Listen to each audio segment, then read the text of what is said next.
পথচারীদেরও leaflet বিতরণ করছেন। তাছাড়া বিভিন্ন স্লোগান প্লে কার্ডের মধ্যে লেখা আছে, আমরা সেটি সরাসরি দেখাচ্ছি। নায়ক ইলিয়াস কাঞ্চন যখন সিলেটে, তখনই কিন্তু সিলেটের রাজপথে আমরা সরাসরি আপনাদের কাছ থেকে এটা উপস্থাপন করছি। আপনারা আমাদের সাথে থাকুন এবং শেয়ার করে সবাইকে দেখার সুযোগ করে দিন। এই মুহূর্তে আমাদের সিলেটের মাঠে রয়েছেন নায়ক ইলিয়াস কাঞ্চন, এবং ইলিয়াস কাঞ্চনকে দেখার জন্য কিন্তু এখানে অনেকে আসছেন। তাছাড়া নায়ক ইলিয়াস কাঞ্চনের যে প্লে কার্ডে যে বক্তব্যগুলো রয়েছে, সেই বক্তব্যগুলো আপনাদের কাছে আমরা সরাসরি উপস্থাপন করছি, সেটি আপনারা দেখছেন, আমরা সেটি আপনাদেরকে দেখানোর চেষ্টা করছি। তো দর্শক, সরাসরি আজকের এই লাইভটি আপনারা উপভোগ করুন এবং শেয়ার করে সবাইকে দেখার সুযোগ করে দিন। এখানে লিফলেট বিতরণ হচ্ছে এবং লিফলেট বিতরণ করছেন, আমরা সেটি আপনাদের কাছে উপস্থাপন করছি। ওই পাশে যাও, ওই পাশে যাও। হ্যাঁ, আসলে আমরা তো জানেন যে কাঞ্চন ভাই দীর্ঘ 30 বছর থেকে এটার আন্দোলন করতেছেন এবং তারই ধারাবাহিকতা সারা বাংলাদেশে আমরা বিভিন্ন জেলা উপজেলায় টার্মিনালগুলোতে গিয়ে ড্রাইভারদেরকে ট্রেনিং দেওয়া হচ্ছে, সচেতন করা হচ্ছে এবং জাতিসংঘের থেকে যে নির্দেশনাগুলো আসছে সেগুলো বাস্তবায়নের জন্য নিরাপদ সড়কটাই সারা বাংলাদেশে কাজ করে যাচ্ছে। এবং এই জন্য এই ধারাবাহিকতা আজকে সিলেট টার্মিনালে আমরা একটা সেমিনার এখন যারা আছেন, যারা যাত্রী আছেন, যারা তাদেরকেও সচেতন করার জন্য আমরা অংশগ্রহণ করছি। আমাদের কেন্দ্রীয় নেতৃবৃন্দরা আসছেন, আমাদের ভাইস চেয়ারম্যান আছেন, মহাসচিব আছেন, সবাই আসছেন ঢাকা থেকে। আজকে দিনব্যাপী আমাদের কর্মসূচি চলবে এবং এটা ধারাবাহিকভাবে বজায় থাকবে। এটা শুধু সিলেট না, অন্যান্য প্রতি বিভাগীয় শহরে, জেলা শহরে এই হচ্ছে এবং সিলেটে আমরা এটা চালু রাখবো ইনশাআল্লাহ। ধন্যবাদ।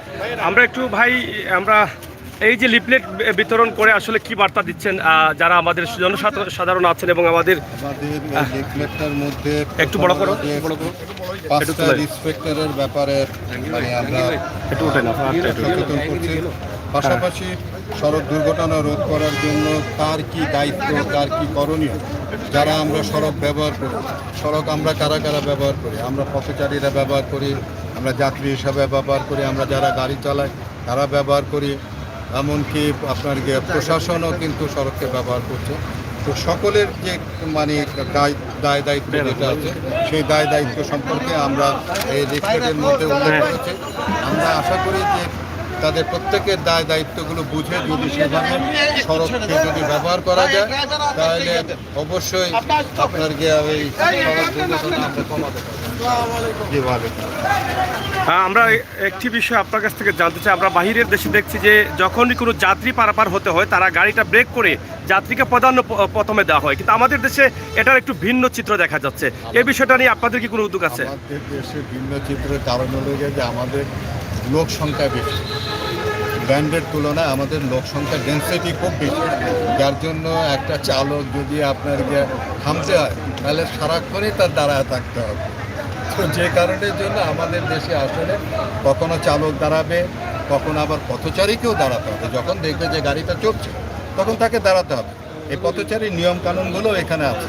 যেমন আমরা জেব্রা ক্রসিং মনে করি যে আমরা বলছি সবসময় পার হতে হবে না, জেব্রা ক্রসিংয়ের সামনে যখন গাড়ি থামবে তখন আমরা জেব্রা ক্রসিংটা পার হব, আর যখন গাড়ি চলবে তখন কিন্তু আমরা জেব্রা ক্রসিংটা পার হব।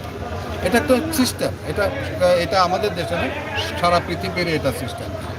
আমাদের একটা প্রশ্ন, আপনি যেখানে দাঁড়িয়ে আছেন, বাংলাদেশের মধ্যে প্রথম এত বড় বাজেট এবং উন্নত বাজেটে এই টার্মিনালটি করা হয়েছে, এ বিষয়ে আপনি আসলে দেখে কি অনুভূতি? এটা আজকে আমি আমাদের যে এখানে আরেকটা প্রোগ্রাম যে ছিল সেই প্রোগ্রামে আমি বলেছি যে সমস্ত এই যে উন্নয়ন সড়কে যা দেখছেন এটা কিন্তু 30 বছরে আমার কিন্তু আন্দোলনের ফসল। কারণ আগে কিন্তু সরকার বুঝতো না যে পরিবহন সেক্টরটা আসলে কত মূল্যবান, এখানে কত ইনভেস্ট করা দরকার। আমি কিন্তু আপনারা জানেন যে আমি বারবারই বলে আসছি যে এখানে কিন্তু সরকারকে ইনভেস্ট করতে হবে এবং এই ইনভেস্টটা কিন্তু অনর্থক ইনভেস্টমেন্ট। এই ইনভেস্ট করলে পরে মানুষের জীবন বাঁচবে, আমাদের যে অর্থনৈতিক যে ক্ষতি হয় সেই ক্ষতিটা আমরা রোধ করতে পারবো। যার জন্য কিন্তু এই যে এখন এই সিলেটের এটা দিয়ে শুরু হচ্ছে এবং সিলেটের আরও একটা সুখবর আছে যে আমরা বোধহয় 6 লেন বোধহয় খুব সম্ভবত শুরু হতে যাচ্ছে। আমাদের সিলেটের শ্রমিকদের নিয়ে আসলে আপনারা আজকের এই মিটিংয়ের পরে আসলে অনেক ভুল বোঝাবুঝি থাকে আমাদের মাঝে, কিন্তু সরাসরি না আসলে এই মুহূর্তে আপনার অনুভূতিটা কি আমরা একটু জানতে চাই। এটা জানতাম, কারণ এর আগেও এই ধরনের ঘটনা। আমি জানি যে যারা আমার কথা শুনবে তখন তাদের মধ্যে কিন্তু এই মোটিভেশনটা তাদের মধ্যে আসে, তারা তখন বুঝতে পারে যে আরে আমাদের তো ভুল বোঝানো যায়। তো এইখানেও সে একই অবস্থা হয়েছে, আমার যে ভাইয়েরা আমাকে ভুল বুঝতো ভুল বুঝতে মানে কি যাদেরকে ভুল বোঝানো হয়েছিল আজকে আমাদের এই প্রোগ্রামের কারণে তাদের সেই ভুল বোঝাবুঝি অবসান হয়েছে এবং আমি বিশ্বাস করি যে তারাও তাদের দায়িত্ব পালন করে আমরা সকলে মিলে আমরা সড়ক ধন্যবাদ। ধন্যবাদ। আমরা কথা বলছিলাম নিরাপদ সড়ক চাইয়ের প্রতিষ্ঠাতা চেয়ারম্যান যিনি এটা প্রতিষ্ঠা করেছিলেন জনপ্রিয় চলচ্চিত্র অভিনেতা নায়ক ইলিয়াস কাঞ্চনকে দেখার জন্য ইলিয়াস কাঞ্চনে আজকের এই যে নিরাপদ সড়ক চাই সংগঠন, সেই সংগঠনকে আসলে সবাই সহযোগিতা করছেন এবং নিরাপদ সড়ক চাই যারা শ্রমিক আছেন, যারা পথচারী আছেন, প্রত্যেকের জন্য বিভিন্ন ধরনের বক্তব্য রয়েছে এবং সেখান থেকে যাতে সচেতনভাবে আমরা চলতে পারি সেই বিষয়গুলো প্রত্যেককে জানানো হচ্ছে, বলা হচ্ছে এবং সতর্ক করা হচ্ছে। নায়ক ইলিয়াস কাঞ্চন রয়েছেন সিলেটের রাজপথে। এই মুহূর্তে আমরা দেখছি কেন্দ্রীয় বাস টার্মিনাল এলাকায় তিনি অংশগ্রহণ করছেন। তো প্রিয় দর্শক, আমরা নায়ক ইলিয়াস কাঞ্চনের কিছু বক্তব্য সরাসরি আপনাদের কাছে উপস্থাপন করেছি।